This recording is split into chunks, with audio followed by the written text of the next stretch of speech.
Assalamualaikum warahmatullahi wabarakatuh. Ketemu lagi dengan saya Widya Kusumawardani.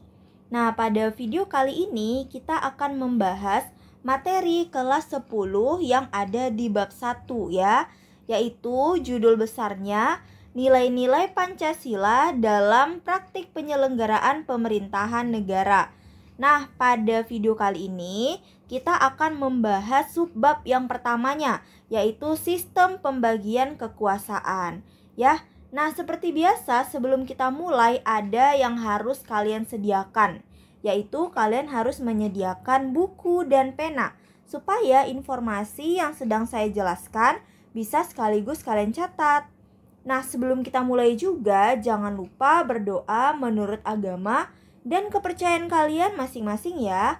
Langsung aja yuk kita lihat materinya. Nah, ini dia yang pertama, yaitu sistem pembagian kekuasaan. Nah, sebelum kita masuk ataupun mempelajari mengenai sistem pembagian kekuasaan ini, kita harus tahu dulu sebenarnya apa yang dimaksud dengan pembagian kekuasaan ini. Ya, jadi kita kalau mau berbicara mengenai suatu hal, kita harus tahu dulu apa maknanya, ya.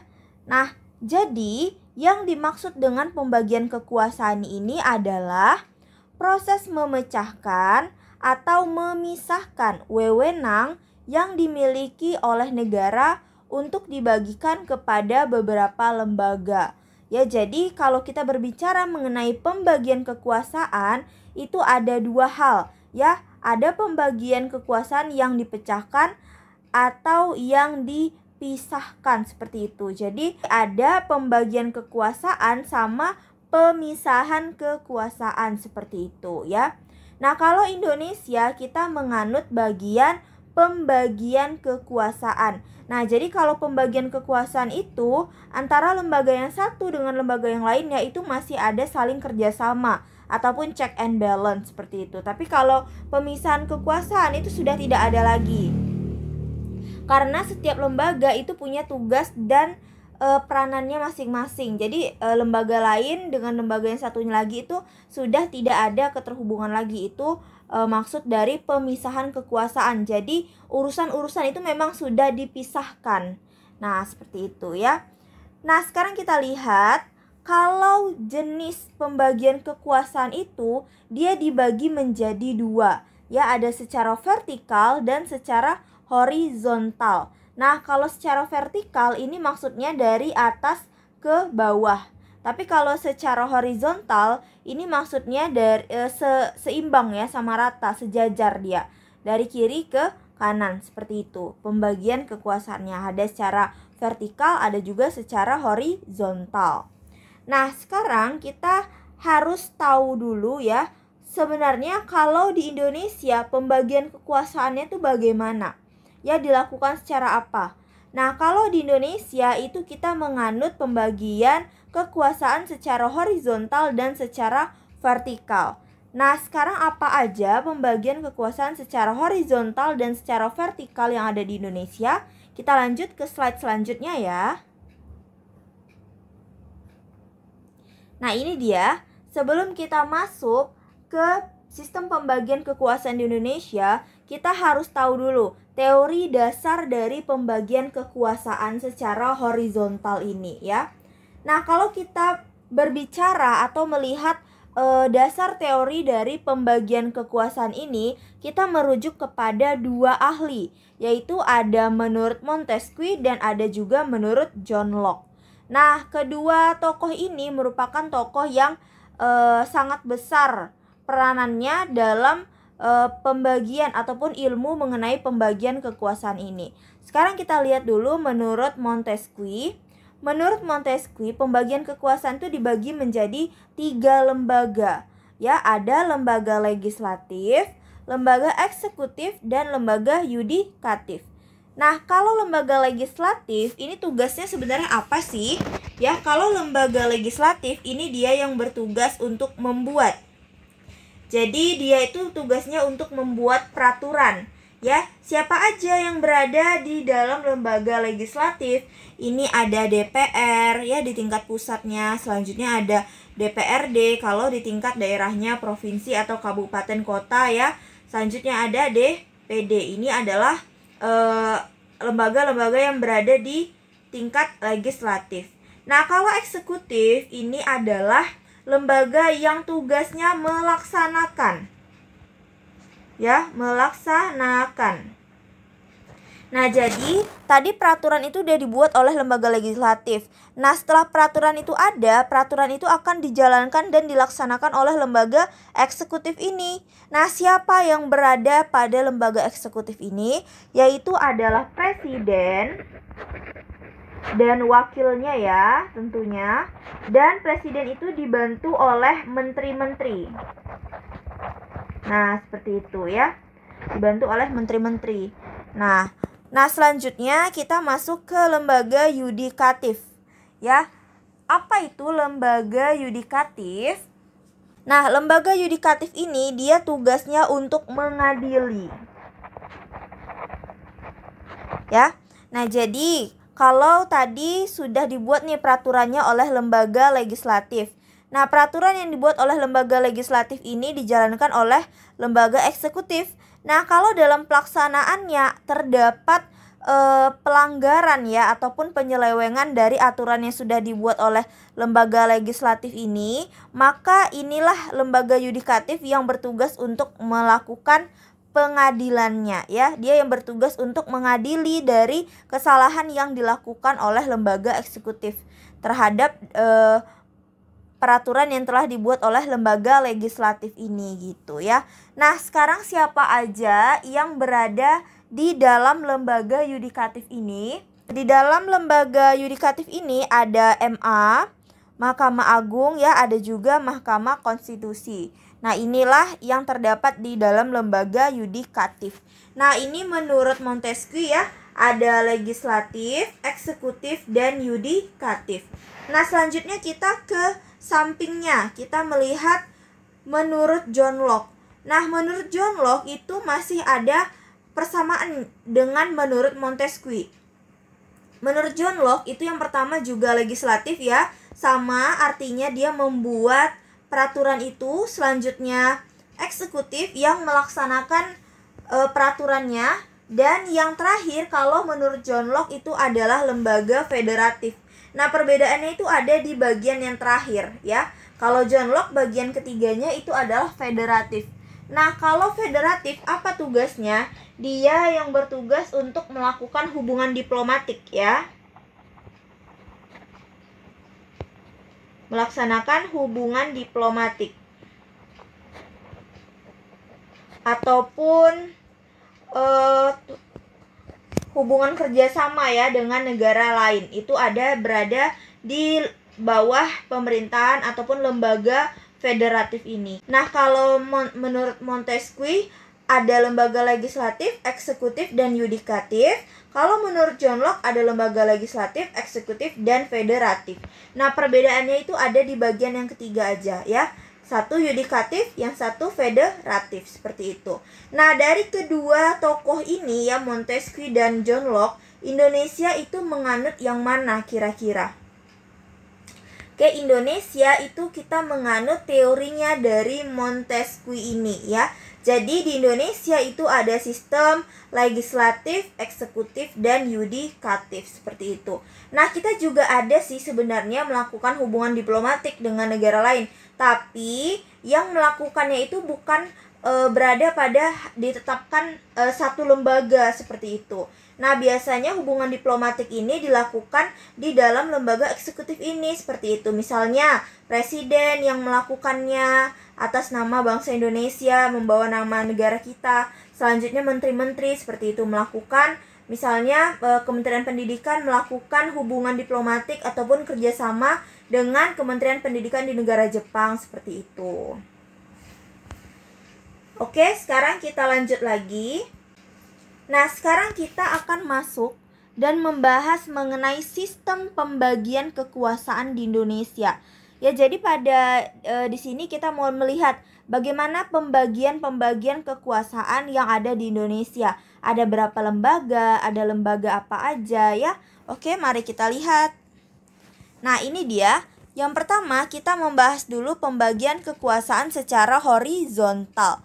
Ya, secara horizontal itu garis lurus, maksudnya seperti ini ya.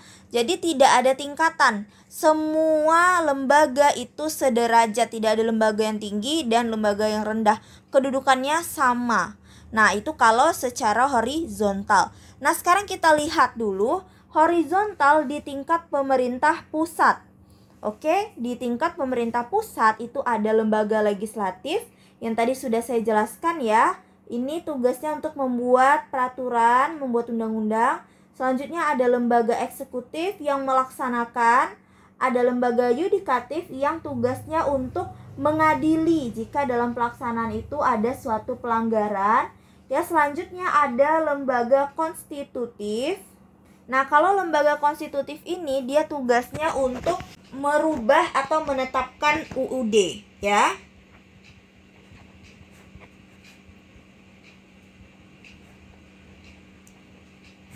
Merubah atau menetapkan UUD. Nah, kira-kira siapa nih? Lembaga apa yang bertugas untuk mengubah dan menetapkan UUD? Nah, jadi di dalam lembaga konstitutif ini yaitu adalah MPR ya, tugasnya MPR. Karena MPR tugasnya adalah merubah dan menetapkan UUD, seperti itu. Nah, selanjutnya juga ada lembaga eksaminatif. Dia bertugas untuk melakukan pengelolaan ya, pemeriksaan atau pengelolaan terhadap keuangan negara.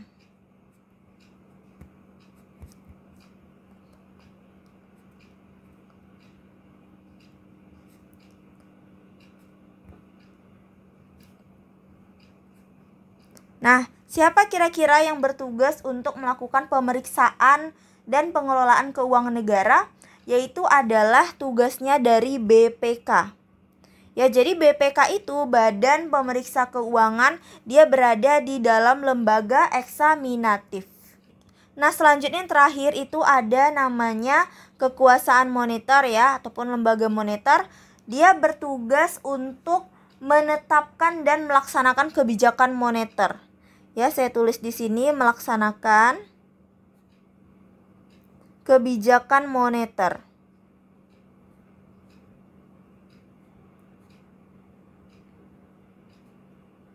Nah, dalam penyelenggaraannya, negara Indonesia ini mengamanatkan kebijakan ini kepada Bank Indonesia. Nah, ini sesuai dengan pasal 23D yang ada di dalam UUD 1945 ya. Nah, ini dia pemerintahan di tingkat pusat kalau dilihat secara horizontal. Ada 6 ya. Tadi legislatif yang sudah saya jelaskan sebelumnya, eksekutif juga udah dijelaskan, yudikatif juga udah. Konstitutif ini ada di dalamnya adalah MPR, eksaminatif ini BPK, dan moneter ini adalah BI ya, ataupun Bank Indonesia. Nah, sekarang kita masuk sistem pembagian kekuasaan masih secara horizontal ya, tapi sekarang kita melihat yang ada di tingkat daerah. Nah, kalau sistem pembagian kekuasaan secara horizontal di tingkat pemerintah daerah, itu lembaga pemerintahan masih yang sederajat ya. Nah, siapa aja itu yang berada di tingkat daerah? Yaitu yang pertama adalah pemerintah daerah. Dalam hal ini pemerintah daerahnya itu adalah kepala daerah atau wakil kepala daerah ya. Jadi kalau misalnya di provinsi, kepala daerahnya adalah gubernur ya, atau wakilnya wakil gubernur. Kalau di kabupaten berarti bupati, kalau di kota berarti wali kota. Dan DPRD ya, Dewan Perwakilan Rakyat Daerah, ini juga disesuaikan di mana tempatnya. Jadi kalau misalnya di provinsi berarti DPRD provinsi, kalau misalnya di kota DPRD kota ya, seperti itu. Nah, kalau di tingkat pemerintah daerah secara horizontalnya hanya ada 2, yaitu ada pemerintah daerah dan ada DPRD, seperti itu ya. Jadi kalau di tingkat pemerintah pusat secara horizontalnya ada 6 kekuasaan, kalau di tingkat pemerintah daerah itu hanya ada 2 kekuasaan ya. Paham ya? Kalau kalian masih kurang paham bisa langsung tanyakan di kolom komentar ya. Nah, sekarang kita lanjut lagi. Nah, sekarang kita lihat sistem pembagian kekuasaan di Indonesia tapi secara vertikal. Ya, kalau secara vertikal berarti itu secara dari atas ke bawah ya. Nah, secara vertikal. Nah, kita tahu dulu nih, cari tahu dulu bahwa pembagian kekuasaan secara vertikal ini ditegaskan di dalam UUD 1945 pasal 18. Nah, ini isinya ya, di dalam pasal 16 berisi yang pertama, NKRI itu dibagi atas pemerintah pusat dan pemerintah daerah. Nah, pemerintah pusat ini kedudukannya ada di Jakarta. Kalau pemerintah daerah ini di setiap daerah, misalnya daerah provinsi ya, daerah kabupaten ataupun daerah kota. Nah, untuk yang ini saya rasa kalian sudah paham lah ya, mana yang pemerintah pusat, mana yang pemerintah daerah. Nah, selanjutnya pemerintah daerah itu mengatur sendiri daerahnya berdasarkan otonomi daerah. Nah, apa yang dimaksud dengan otonomi daerah? Jadi, setiap daerah itu diberikan kebebasan oleh pemerintah pusat untuk mengatur sendiri urusan rumah tangganya. Nah, jadi daerah itu pasti tahu apa aja yang menjadi kebutuhan dan fokus utamanya. Nah, jadi daerah itu diberikan kebebasan untuk menyelenggarakan apa yang mereka butuhkan itu, seperti itu. Selanjutnya, pemerintah daerah memiliki DPRD yang anggotanya dipilih melalui pemilu ya. Jadi di setiap daerah itu pasti ada DPRD. Karena DPRD ini kan merupakan sistem pembagian kekuasaan yang secara horizontal ya di daerah. Jadi di setiap daerah, baik daerah provinsi, kabupaten atau kota, itu pasti ada DPRD-nya dan dipilih melalui pemilu seperti itu. Nah, selanjutnya gubernur, bupati, wali kota itu masing-masing sebagai kepala pemerintahan daerah. Ya, ini disesuaikan sama lokasinya. Kalau gubernur berarti dia di provinsi, bupati di kabupaten, dan wali kota itu di tingkat kota, seperti itu ya. Selanjutnya, pemerintah daerah berhak menetapkan perda peraturan daerah untuk melaksanakan otonomi daerahnya ya, seperti itu. Jadi otonomi yang mau dilaksanakan itu ada dasar hukumnya yang kuat, yaitu yang mengatur perda itu ya, peraturan daerah itu. Selanjutnya, susunan dan tata cara pelaksanaan pemerintah daerah itu diatur di dalam undang-undang. Ya, jadi ada undang-undang yang mengatur khusus mengenai pelaksanaan dalam otonomi daerah itu, seperti itu. Karena negara kita negara hukum, jadi segala aktivitas baik seluruh aspek kehidupan kita itu pasti harus ada hukum yang mengaturnya supaya jelas tata pelaksanaannya ya. Nah, sekarang kita lihat lagi undang-undang yang mengatur mengenai sistem pemerintahan daerah, yaitu adalah Undang-Undang Nomor 32 Tahun 2004. Nah, kalian bisa buka dan baca-baca juga apa isi dari undang-undang ini ya. Jadi kalian bisa tahu sebenarnya apa aja yang menjadi aturan dari ataupun urusan dari pemerintah daerah ataupun yang lainnya, seperti itu. Nah, ini dia ya. Jadi sebelum kita masuk membahas lebih lanjut mengenai bagaimana penyelenggaraan negara Republik Indonesia, kita harus tahu dulu pengertian dari penyelenggara negara. Jadi, penyelenggara negara adalah pejabat negara yang menjalankan fungsi eksekutif, legislatif, yudikatif, atau pejabat lain sesuai dengan peraturan perundang-undangan yang berlaku ya. Nah, seperti itu. Jadi penyelenggara negara ini orangnya yang melaksanakan kerja-kerja tersebut, seperti itu. Nah, kalau di Indonesia siapa aja penyelenggara negaranya? Yang pertama itu ada pejabat negara pada lembaga tertinggi negara. Itu misalnya presiden, wakil presiden ya. Selanjutnya ada pejabat negara pada lembaga tinggi negara. Ini kedudukannya juga masih di tingkat pusat. Selanjutnya ada menteri-menteri, ini yang membantu tugas dari presiden. Ada gubernur yang kedudukannya di setiap daerah provinsi. Ada hakim. Selanjutnya ada pejabat negara lain sesuai dengan peraturan perundang-undangan yang berlaku. Dan ada pejabat lain yang memiliki fungsi strategis dalam kaitannya dengan penyelenggaraan negara. Ya, jadi di Indonesia itu sangat banyak yang termasuk ke dalam orang-orang yang melakukan penyelenggaraan negara. Seperti itu ya. Nah, sekarang kita lihat lagi apa aja asas-asas yang harus ada kalau kita mau melaksanakan penyelenggaraan negara. Seperti itu. Kita lihat ya. Nah, ini dia asas umum penyelenggaraan negara. Nah, jadi kalau kita mau melakukan ataupun melayani masyarakat, jadi kita harus melihat asas-asas ini ya. Ini ada 7 asas ya, kita lihat dulu masing-masingnya. Yang pertama ini ada asas kepastian hukum. Maksudnya apa asas kepastian hukum ini? Jadi setiap penyelenggara negara itu harus ada aturannya, aturan yang jelasnya. Seperti itu ya. Jadi lebih ataupun harus mengutamakan landasan peraturan perundang-undangan, kepatuhan dan keadilan dalam setiap kebijakan penyelenggaraan negara ya. Nah, yang kedua itu ada namanya asas tertib penyelenggaraan negara. Maksudnya apa? Yaitu menjadi landasan teratur, keserasian dan keseimbangan dalam pengabdian penyelenggaraan negara. Nah, jadi dalam proses penyelenggaraan negara itu harus tertib ya, harus tertib. Nah, sehingga terjadilah keteraturan dan keserasian dalam penyelenggaraan negara. Yang ketiga itu ada namanya asas kepentingan umum. Nah, maksudnya apa asas kepentingan umum? Yaitu asas yang mendahulukan kesejahteraan umum dengan cara yang aspiratif, akomodatif, dan kolektif. Jadi dalam proses penyelenggaraan negara, kita harus lebih mementingkan dulu kepentingan umum dibandingkan kepentingan pribadi ataupun kepentingan golongan dan kelompok, seperti itu ya.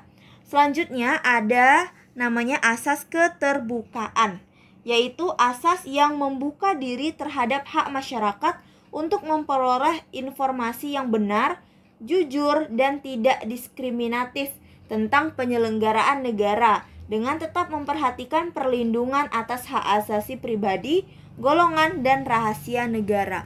Nah, jadi asas keterbukaan ini yaitu masyarakat boleh ataupun masyarakat seharusnya tahu terhadap informasi-informasi yang ada gitu. Ya, jadi contohnya nih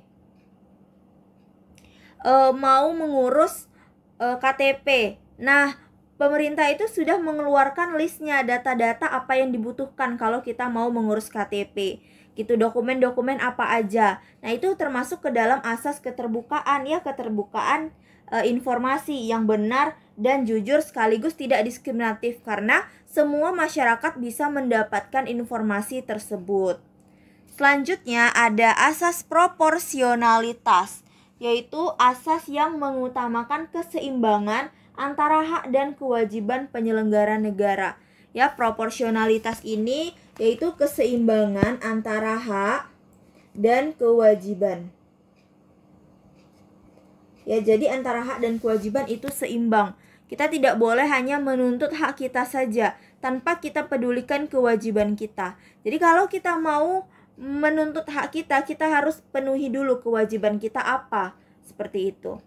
Selanjutnya ada asas profesionalitas, yaitu asas yang mengutamakan keahlian yang berlandaskan kode etik dan ketentuan peraturan perundang-undangan yang berlaku. Nah, jadi dalam proses penyelenggaraan negara itu harus dipegang oleh orang-orang yang memang berkompeten di bidangnya, sehingga hasil dari kinerjanya itu bagus untuk proses pelayanan publik seperti itu. Jadi memang dipegang oleh orang-orang yang pakem di bidangnya seperti itu. Itu merupakan asas dari profesionalitas. Nah, selanjutnya asas akuntabilitas. Nah, akuntabilitas ini yaitu asas yang menentukan bahwa setiap kegiatan dan hasil akhir dari kegiatan harus dapat dipertanggungjawabkan. Ya, jadi akuntabilitas ini yaitu dapat dipertanggungjawabkan ya.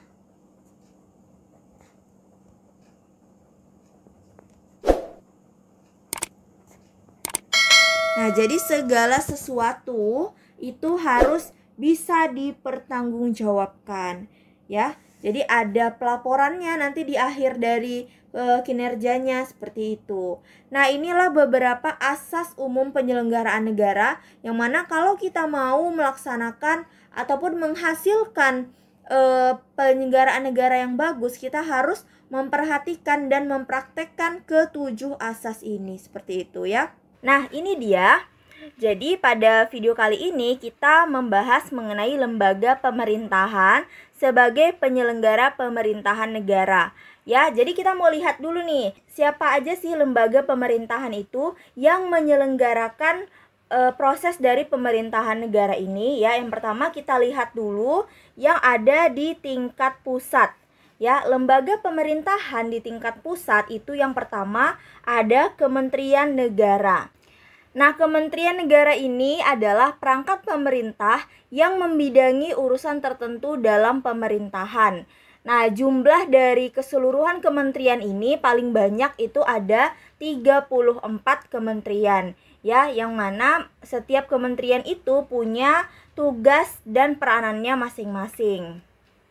Nah, berdasarkan pasal 2 Peraturan Pemerintah Nomor 7 Tahun 2015, Kementerian Negara dibagi menjadi beberapa kelompok. Yang pertama ada Kementerian Koordinator, yaitu kementerian yang melaksanakan fungsi sinkronisasi dan koordinasi urusan kementerian. Yang kedua ada Kementerian Kelompok 1, yaitu kementerian yang menangani urusan pemerintahan yang nomenklatur kementeriannya secara tegas disebutkan dalam UUD 1945. Yang ketiga ada Kementerian Kelompok 2, yaitu kementerian yang menangani urusan pemerintahan yang ruang lingkupnya disebutkan dalam UUD 1945. Dan yang terakhir ada Kementerian Kelompok 3, ya, yaitu kementerian yang menangani urusan pemerintahan dalam rangka penajaman, koordinasi, sinkronisasi program pemerintah. Nah, ini dia bentuk-bentuk ataupun kelompok-kelompok dari kementerian ya. Kalian bisa lihat di layar yang termasuk ke dalam kelompok Kementerian Koordinator. Ini dia ada 4 kementerian negara. Selanjutnya yang masuk ke dalam kelompok Kementerian Kelompok 1 itu ada 3 ya. Kementerian Dalam Negeri, Luar Negeri, dan Pertahanan. Selanjutnya yang paling banyak itu adalah Kementerian Kelompok 2, yaitu ada Menteri Agama, Hukum, Keuangan, Pendidikan, Kesehatan, Riset Sosial, Ketenagakerjaan, Perindustrian, Perdagangan, Energi, Pekerjaan Umum, Perhubungan, Komunikasi, Pertanian, Lingkungan Hidup, Kelautan, Desa, dan Agraria, dan Tata Ruang. Dan yang terakhir ada Kementerian Kelompok 3, yaitu ada Kementerian Perencanaan Pembangunan Nasional, Kementerian Pendayagunaan Aparatur Negara, Kementerian Badan Usaha Milik Negara, Kementerian Koperasi, Kementerian Pariwisata, dan yang terakhir adalah Kementerian Pemberdayagunaan Perempuan, yaitu adalah yang pertama lembaga kementerian. Nah, sekarang yang kedua kita lihat yaitu ada namanya lembaga pemerintah non-kementerian atau biasa disebut dengan LPNK. Ya, ini dia LPNK. Nah, ada yang tahu apa itu LPNK? Karena mungkin dari kalian kita sering mendengar ya yang termasuk ke dalam badan-badan LPNK ini, tapi kita nggak tahu ternyata oh badan itu termasuk ke dalam LPNK toh, seperti itu ya. Nah, pembentukan dari LPNK ini disebabkan karena terdapat persoalan-persoalan atau masalah khusus yang bersifat nasional dan tidak dapat ditangani atau dilakukan oleh kementerian yang sudah dibentuk. Nah, jadi di dalam LPNK ini ada beberapa lembaga yang kerjanya itu tidak termasuk ke dalam pekerjaan kementerian. Makanya dibuat lembaga pemerintahan non-kementerian. Nah, apa aja lembaga-lembaga yang termasuk ke dalam LPNK ini? Yaitu yang pertama ada namanya LAN ya. LAN ini adalah Lembaga Administrasi Negara. Selanjutnya ada BKN.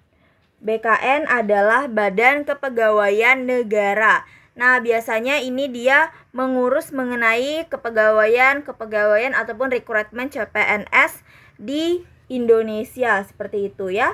Selanjutnya itu juga ada namanya LIPI. Ya. LIPI itu adalah Lembaga Ilmu Pengetahuan Indonesia. Nah, yang terakhir, ini contoh yang terakhir ya, tapi masih banyak lagi contoh-contoh yang lainnya, yaitu adalah BPOM. Ya, pasti kalian sudah sering dengar dan tahu apa ini BPOM. BPOM adalah Badan Pengawas Obat dan Makanan. Nah, setiap LPNK ini ya, setiap LPNK ini itu dibidangi ataupun diawasi oleh kementerian tertentu. Contohnya BPOM. BPOM ini dia diawasi oleh Kementerian Kesehatan.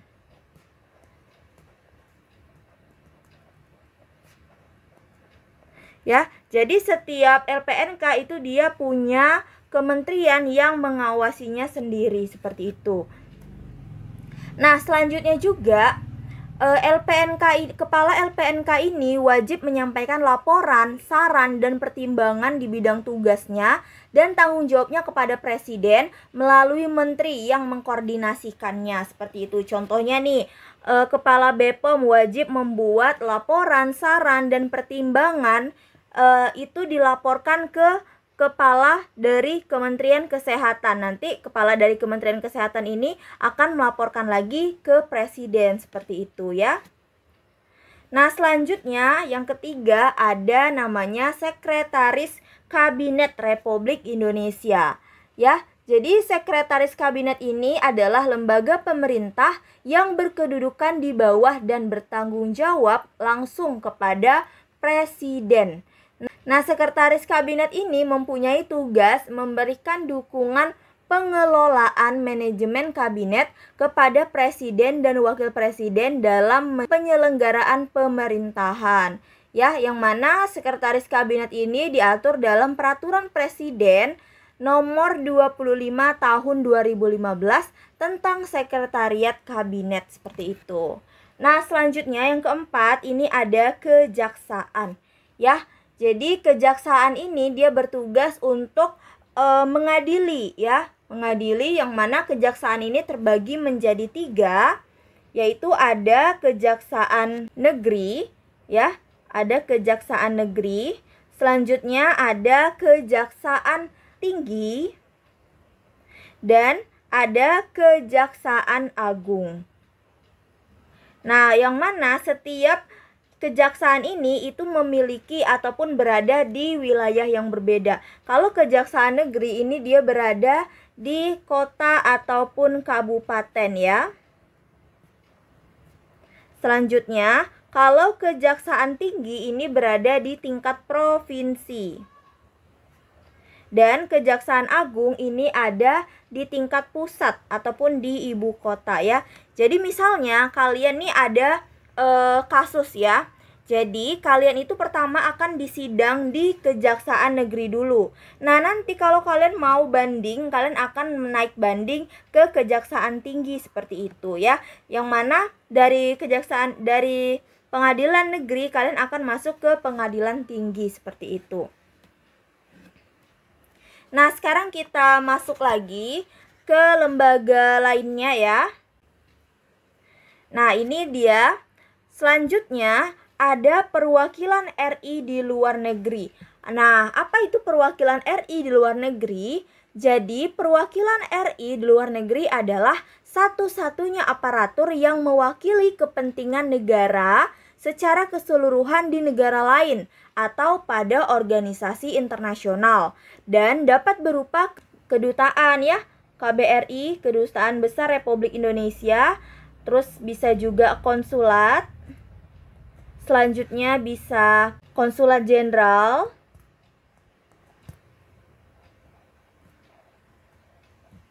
Selanjutnya bisa juga perwakilan yang ada di PBB ya, perwakilan Indonesia yang ada di PBB, seperti itu. Nah, yang mana perwakilan RI di luar negeri ini dia berkedudukan di negara di mana tempat dia tugas, seperti itu ya. Jadi misalnya kalau KBRI Amerika, dia akan bertempat tinggal ataupun bertugas langsung di Amerika. Yang mana KBRI Indonesia yang ada di Amerika ini, dia bertugas untuk mewakili kepentingan negara Republik Indonesia secara keseluruhan yang ada di negara tersebut. Seperti itu ya. Nah, selanjutnya ada Tentara Nasional Indonesia ataupun TNI. Nah, TNI ini terdiri dari ada 3 ya, ada TNI darat ya, selanjutnya ada TNI laut, dan juga ada TNI udara, seperti itu ya. AD ini biasanya disebut dengan Angkatan Darat, Angkatan Laut itu AL, dan AU adalah Angkatan Udara, seperti itu. Nah, TNI ini mempunyai tugas pokok. Yang pertama, menegakkan kedaulatan negara. Yang kedua, mempertahankan keutuhan wilayah NKRI. Yang ketiga, melindungi segenap bangsa dan seluruh tumpah darah Indonesia. Nah, selanjutnya itu ada Kepolisian Negara Republik Indonesia atau Polri. Nah, Polri ini merupakan alat negara yang berperan dalam memelihara keamanan dan ketertiban masyarakat, menegakkan hukum, memberikan pengayoman dan pelayanan kepada masyarakat ya. Nah, selanjutnya juga ada badan atau lembaga ekstrastruktural.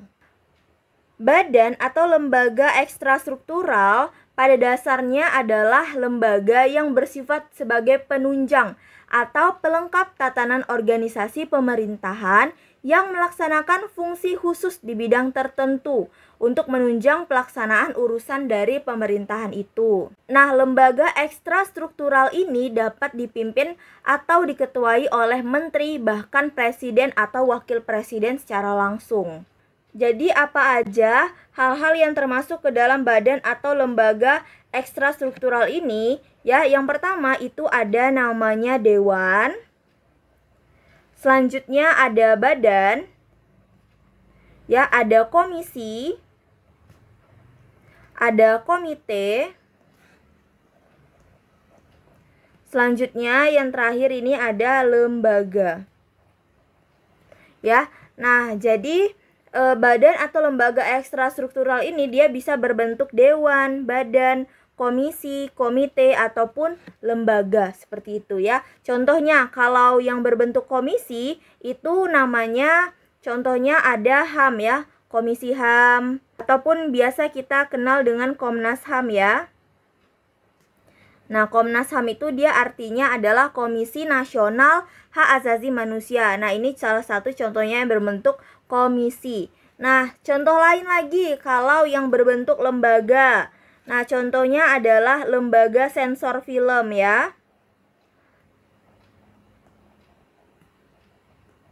Nah, ini termasuk ke dalam lembaga gitu. Jadi, dewan, badan, ataupun komite ini juga punya contoh-contoh yang lainnya seperti itu ya. Nah, ingat berarti badan atau lembaga ekstrastruktural ini bisa berbentuk dewan, badan, komisi, komite, ataupun lembaga. Yang mana setiap ini dia punya contohnya masing-masing seperti itu ya. Kalau dewan, ini ada namanya, contohnya adalah Dewan Ekonomi ya. Gitu. Mungkin kalian bisa cari juga di Google kalau contoh badan atau komite itu apa aja ya. Ini hanya salah satu contoh yang saya berikan pada video ini. Nah, kita lanjut lagi ya. Sekarang kita lihat lembaga pemerintah sebagai penyelenggaraan pemerintahan negara yang ada di tingkat daerah. Tadi kita sudah belajar di tingkat pusat ya, itu ada TNI, Polri, ada Kementerian Negara ya. Selanjutnya ada LPNK, ada sekretariat, ya seperti itu. Nah, sekarang kita lihat yang ada di tingkat daerah. Nah, penyelenggaraan pemerintah daerah adalah pemerintah daerah itu sendiri. Ya, yang menjadi penyelenggara pemerintah daerah adalah pemerintah daerah. Dalam hal ini yang termasuk ke dalam pemerintah daerahnya ini adalah gubernur, bupati, ya, bupati, wali kota, dan perangkat daerah lainnya. Dan juga DPRD ya. Jadi kalau di tingkat daerah yang menjadi penyelenggara pemerintahan daerahnya itu adalah pemerintah daerah dan DPRD seperti itu ya. Nah, sekarang kita lihat kalau di tingkat daerah berarti kita berbicara mengenai daerah yang ada di kabupaten atau kota dan daerah yang ada di provinsi. Sekarang kita lihat lagi, ini dia perangkat daerah yang ada di provinsi. Yang pertama ada sekretariat daerah tingkat provinsi. Selanjutnya ada sekretariat DPRD provinsi. Selanjutnya ada dinas daerah dan lembaga teknis daerah seperti itu ya. Dinas daerah ini contohnya dinas pendidikan tingkat provinsi. Selanjutnya dinas kesehatan ya, dinas perekonomian seperti itu. Nah, sekarang kita lihat lagi perangkat daerah yang ada di kabupaten atau kota. Ya, yang pertama itu ada sekretariat daerah, selanjutnya sekretariat DPRD, dinas daerah, lembaga teknis daerah, kecamatan dan kelurahan ya. Nah, hampir sama dengan yang ada di tingkat provinsi ini, cuman bedanya kalau di tingkat kabupaten dan kota dia ditambah lagi dua lembaga ya, yaitu ada kecamatan dan kelurahan seperti itu ya. Karena kecamatan dan kelurahan itu hanya ada di tingkat kabupaten atau kota ya, seperti itu. Nah, sekarang kita lanjut lagi. Nah, kita akan membahas lagi mengenai lembaga pemerintahan sebagai penyelenggara pemerintahan negara, tapi kita berbicara mengenai lembaga perekonomian negaranya. Ya, nah dari mana negara ini mendapatkan sumber pemasukan, yaitu salah satunya dari lembaga perekonomian negara. Ya, yang mana lembaga perekonomian negara ini terdiri dari ada BUMN dan ada BUMD. BUMN panjangnya adalah Badan Usaha Milik Negara. Kalau BUMD Badan Usaha Milik Daerah. Nah, sekarang kita lihat dulu BUMN ya. Jadi BUMN ini yaitu seluruh atau sebagian besar modalnya berasal dari kekayaan negara yang dipisahkan seperti itu ya. Jadi ada pos-pos tertentu yang menjadi BUMN seperti itu. Nah, BUMN ini juga ikut berperan menghasilkan barang atau jasa yang dipasarkan dalam rangka mewujudkan sebesar-besarnya kemakmuran rakyat. Ya, jadi BUMN ini dia juga menjual barang atau jasa untuk kemakmuran rakyat seperti itu ya. Contohnya barang atau jasa yang menjadi BUMN ya, itu adalah Kimia Farma. Ya, Kimia Farma itu juga BUMN. Selanjutnya ada jasa lain, yaitu ada beberapa bank yang milik BUMN ya. Nah, sekarang kita masuk lagi ke BUMD. Kita cari tahu dulu ya, maksudnya BUMD ini apa? Nah, perusahaan daerah ialah semua perusahaan yang modal seluruh atau sebagiannya merupakan kekayaan daerah yang dipisahkan. Kalau di BUMD itu modalnya datang dari kekayaan daerah. Kalau BUMN modalnya itu berasal dari kekayaan negara yang sudah dipisahkan seperti itu ya. Jadi perusahaan daerah didirikan dengan peraturan daerah. Ya, jadi tetap ada dasar hukumnya. Walaupun itu adalah perusahaan milik daerah, harus ada dasar hukumnya supaya kuat karena kita negara hukum. Jadi segala aturan aktivitas itu harus dilandasi oleh hukum. Seperti itu ya. Nah, contoh dari BUMD yaitu kalau di Kota Batam ya, itu ada perusahaan namanya ATB. Ya, Adya Tirta Batam ini merupakan BUMD milik Kota Batam seperti itu. Nah, coba kalian cari perusahaan-perusahaan lainnya yang ada di kota kalian yang itu termasuk ke dalam BUMD daerah kalian seperti itu ya. Nah, ciri khas dari BUMD yaitu perusahaan itu hanya ada di daerah itu, tidak ada di daerah lainnya. Karena perusahaan itu dibentuk seluruhnya atau sebagiannya modalnya itu berasal dari kekayaan daerah tersebut seperti itu ya. Nah, mungkin sekian dulu informasi yang bisa saya sampaikan pada video kali ini. Lebih dan kurangnya saya mohon maaf. Terakhir, sebelum saya tutup, saya minta dukungannya untuk channel ini dengan cara like, komen, subscribe, dan di-share ke seluruh sosial media yang kalian punya, supaya kita bisa belajar bersama. Akhir kata, saya ucapkan wabillahi taufik walhidayah. Wassalamualaikum warahmatullahi wabarakatuh.